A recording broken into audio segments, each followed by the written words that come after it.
Hello hello hello, আমি বাঘ এসেছি, লোকজনের ঘরে ঢুকেছি, কিন্তু আমার জন্য হাঁস নাই, মুরগি নাই, গরু নাই, ছাগল নাই। কোথায় গেল রে সব গরু ছাগল হাঁস মুরগি?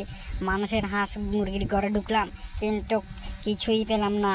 এই মানুষেরা কি, লোকজনেরা কি অনেক চালাক হয়ে গিয়েছে? আজকে যদি চালাক হয়ে যায় তাহলে আমি কিন্তু ছাড়বো না। আমি এই লোকজনের ঘরে কিন্তু ঢুকিয়েছি, বহুত কষ্টের ফলে ঢুকছি, কিন্তু আমি এখানে হাঁসও পেলাম না, গরুও পেলাম না, ছাগলে পেলাম না, মুরগিও পেলাম না। আমি কি করে খাই, কি করে বাঁচি? আমি কি গরুর মতো কি আমি ঘাস খেয়ে বাঁচবো? আজকে আমার জন্য যদি এখানে একটা হাঁস থেকে যেত তাহলে আমার মনেরে বুঝাতাম, কিন্তু আমার মাথা যে আজকে এত গরম হয়ে গেল সেটা বলার মতো না। হালুম হালুম হালুম, আজকে আমি লোকজনদেরকে আমি ছাড়বো না। কই তোরা, কে কোথায় আছিস? আমি বাঘ, তোরা কি আমাকে ভয় পাস না? তোরা আমার জন্য একটা মুরগি রেখে দিতি, না হলে একটা হাঁস রেখে দিতি, তাহলে তো আমি আর কিছু বলতাম না, সেটা খেয়ে আমি চলে যেতাম। এটা কি করেছিস তোরা? একটা হাঁস মুরগিও আমার জন্য রাখিস না তোরা? হ্যাঁ, কেমন মানুষ তোরা, কেমন লোকজন?